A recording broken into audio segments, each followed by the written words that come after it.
This is the Isle of Man Medio Fondo. If you saw my video about the time trial, which was held on the 27th of July 2024, you'll know that I wasn't exactly over optimistic about my chances in the Fondo itself. My descending and cornering tend to sort of let me down quite a lot, so I wasn't wildly optimistic. This one was held on the 28th of July 2024. It's the fourth time I'd ridden it in one form or another. But there are actually three separate fondos held on the Sunday each year. There's the Grand Fondo, the big one. There's the Piccolo Fondo, which is a little flat one, and the Medio, this one. The Grand Fondo's a really brutal course. It shares the same course as the Medio for the first kind of 40k or so, 50k I suppose, and then switches route after the top of the what is the major climb for the Medio, and one of the hardest for the Grand Fondo course.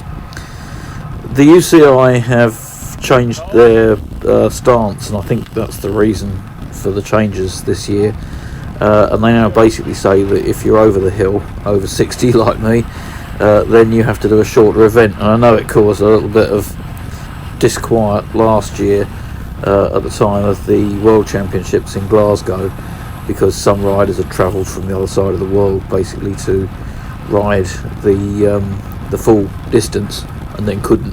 They had to do a shortened event which didn't have the major climbs on it, so it didn't go down that well.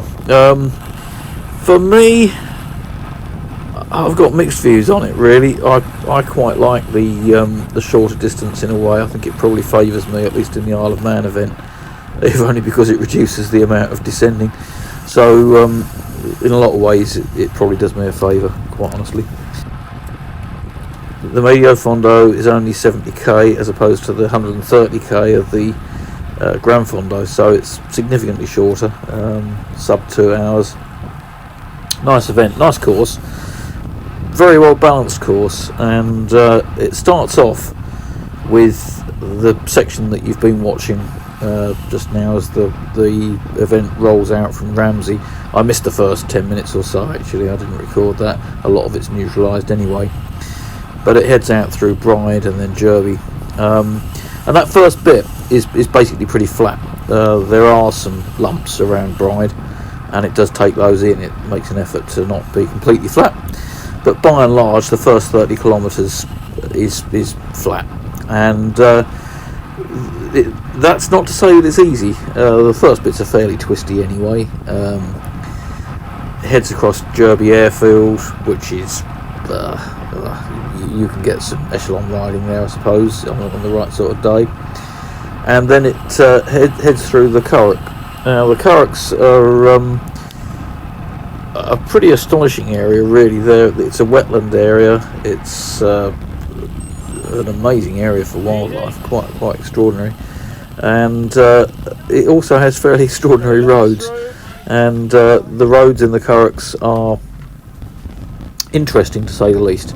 They're very narrow, there's a lot of grass growing down the middle, and there's some grass growing on the two sides as well, usually out of potholes, so you tend to, and they're also very twisty, so you tend to be bouncing along in and out of holes. Certainly most people get out, some people don't, so it makes for interesting racing, and that can be quite tough. We're in the Curraghs now on this bit that you're watching, and you'll notice that we're stuck behind the ambulance, and what happened was that as we turned into the Curraghs, the ambulance was stuck behind the first group of riders in the Grand Fondo who'd started a quarter of an hour behind us, and the result of that was that really we got neutralised, because these were obviously the very back end of the Grand Fondo event. They were people who weren't really racing, and we basically were, and we were thoroughly stuck behind them down to their speed. Probably did me a favour, because it neutralised the racing on a bit that I would have found quite challenging with my appalling bike handling. Anyway, when you leave the Curraghs, you're almost straight away pitched onto Drewell. You have a short section up to Balloch, and then you're on Drewell basically. And Drewell is a very long, hard climb. It has got a couple of short descending sections on it actually, but it's classified as being about 8 kilometres long, I think, altogether. As I say, it does have those two little bits that go down briefly, but it actually then, or the climb actually then carries on beyond the official top of Drewell, up towards the mountain road. So it's a long section of climbing, and you can do some real damage. I was still in contention at the bottom in the front group, and I attacked hard from the bottom. A local rider went first, a lad by the name of Hounsell. He did a very, very good ride indeed on the day. I managed to catch him.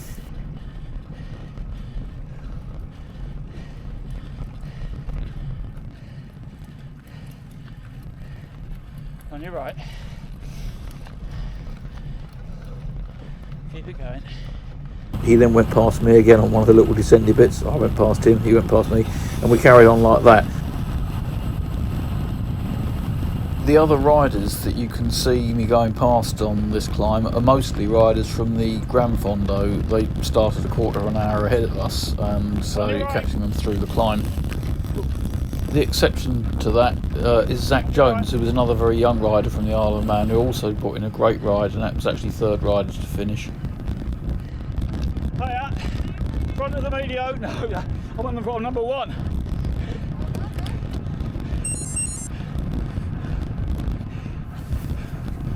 The climb carries on over the top of the actual Drewell climb and heads up towards the mountain road, and by the time I got to that point I'd built up a pretty substantial lead over Cameron and Zach. No, I have this. The peak just up to the left in front of me there is Salthill, with a little bit of cloud hanging over it, which was fairly common during our stay this year.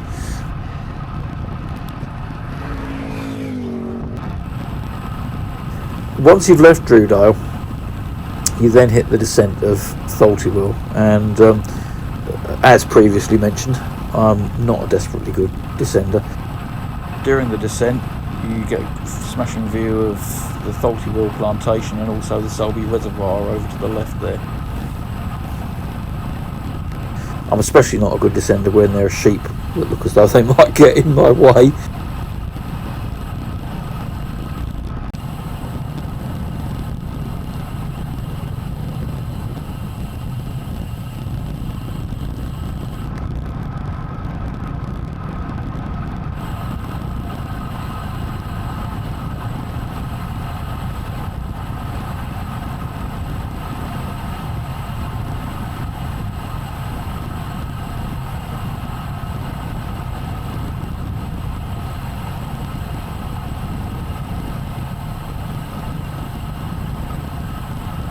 I'm too much of a wimp, so I did actually do my fastest ever descent of Salthill on this ride on this particular day, but it still wasn't fast enough, and although I thought I was going alright down here and I thought I might actually pull this one off, you'll see kind of like now that Cameron caught me and went past me so fast that it looked as though I was standing still, and there was absolutely no way that I could get close to him.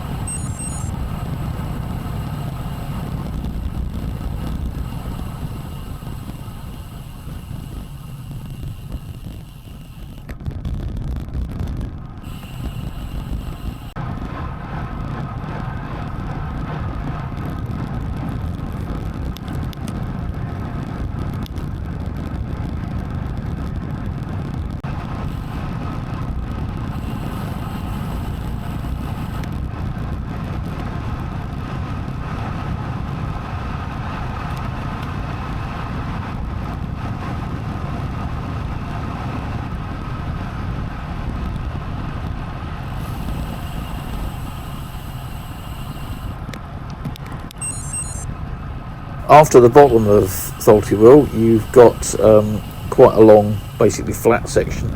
You're back in the north of the island again. You're heading towards Ramsey again, and you're going past riders who are taking part in the Medio Fondo, which stays purely on the flat, easy roads. And I think I had him in sight a couple of times. It's sometimes hard to tell because you've got the Medio Fondo riders in the mix as well, so sometimes you think it's him, it's not. But I was pegging him at around about just under a minute, but I couldn't close on him. So he did a smashing ride, and he was the first rider home, so he won it. But I actually won the 60-64 age category and came in second place. So I was pretty pleased with that. I did a time of 1:57, which was a little bit faster than I did last year, albeit that last year was in appalling conditions. I should say I was riding the Grand Fondo last year, but the Grand Fondo used the Medio route because the conditions were truly biblical, and it was deemed unsafe to ride the full route, and I think that was a very sensible decision. As you'll have seen from this, conditions in 2024 were totally different. There was very little wind, it was clear, it was warm, pleasantly warm. It was just a perfect racing day really, so it was absolutely spot on. So thoroughly enjoyable ride, and I came out of it obviously on the top of the podium, which is what I was, it was more than I was hoping for, as I mentioned in my time trial preview. So a thoroughly successful day all round. On the world's crappiest descender. Well done. There's a little bit of difference in age between you as well.